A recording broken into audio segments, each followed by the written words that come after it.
Hello again, all you wild and woolly, wonderfully weird and wacky brothers and sisters on the road to recovery. We're glad to see you. What we're doing is trying to create a safe place for us to come and share our experience, strength, and hope, to reach out and connect with each other, and to fulfill and deepen a sense of community. Because together we're going to stand or we're going to die alone. So I really hope that you feel comfortable in being here, and I hope that you will use this place to share whatever you need to share. As long as it's done in a respectful manner, it will be posted. And for you that are returning to us, we thank you for your support. You know, it is by you coming back and viewing what we're offering that we find purpose in what we're doing. And we hope that you all are finding something here that is helpful. Know that I am no guru, but that I am simply offering my perspective on what I've read in the recovery literature in a manner that I hope will benefit us all. So with that, today we're examining the principle behind step 11. Sought through prayer and meditation to improve our conscious contact with God as we understood Him, praying only for His knowledge, or knowledge of His will for us, and the power to carry that out. For a long time I thought it was sought through prayer and medication, but that doesn't work. And the principle behind this step is spiritual contact. It is through spiritual contact that we are going to maintain that ability to live our lives in a manner that seems to flow. Bill W. referred to it as being rocketed into the fourth dimension. You know, our whole lives, or mine at least, began to change as I attempted to deepen that connection with the God of my non-understanding, because I have never understood and never will understand the force behind this universe. But as I reached out and tried to connect, I started to understand what they were talking about in the promises when it says, intuitively know how to handle situations that used to baffle us. Because I was now looking for guidance. And I was getting guidance from a power greater than myself. I was no longer running on self-will. I was running on my desire to follow the will of my higher power. And we all know spirituality has no connection to religion. Spirituality has everything to do with your personal connection to whatever it is you believe is the force behind the universe. And that power that is behind everything is of sufficient force that when you draw upon it, it will allow you to stay clean and sober one day at a time. And that's all we get, one day at a time. Now, I know many of you have had bad experiences with the word God. And the mere mention of it, you want to start running. Please remember that religion, organized religion, is made up of people who are invested in getting you to believe what they believe so that they can perpetuate the belief system.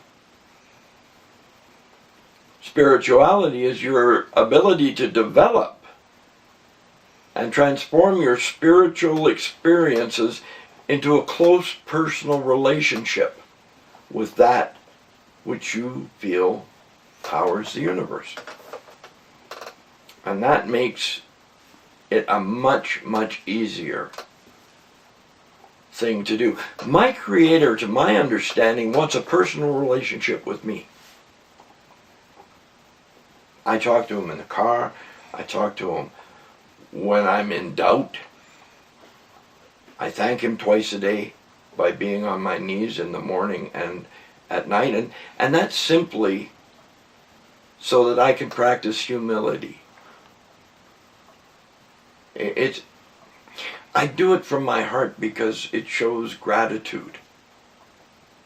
And an attitude of gratitude will take you farther than anything else in this world. That spiritual connection that you have, the deeper that connection, the more you're able to flow with the natural flow of life in the universe. You stop fighting. You're asking for direction. You don't have to think about how you're going to handle things. When you pray about it and ask for direction, the answers just seem to come. I can't explain it. I have no answer for it. It is the great mystery. But here's the thing. Do yourself a favor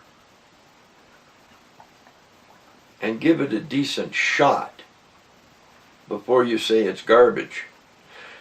Herbert Spencer wrote a quote that I believe really suits what I'm trying to ask you to do. And what he said is, there is a principle which is a bar against all information, which is proof against all arguments, and which cannot fail to keep a man in everlasting ignorance.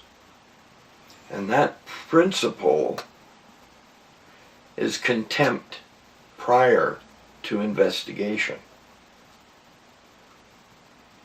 Please think about that, because I encourage you to give connecting with whatever you're going to come to believe as your higher power an honest chance. My first sponsor figured out that I had a angry and punishing God when I first came into recovery. My concept of God was a guy sitting up there who was going to frag my ass because all the things he didn't want me to do, I naturally did. So I didn't want nothing to do with him.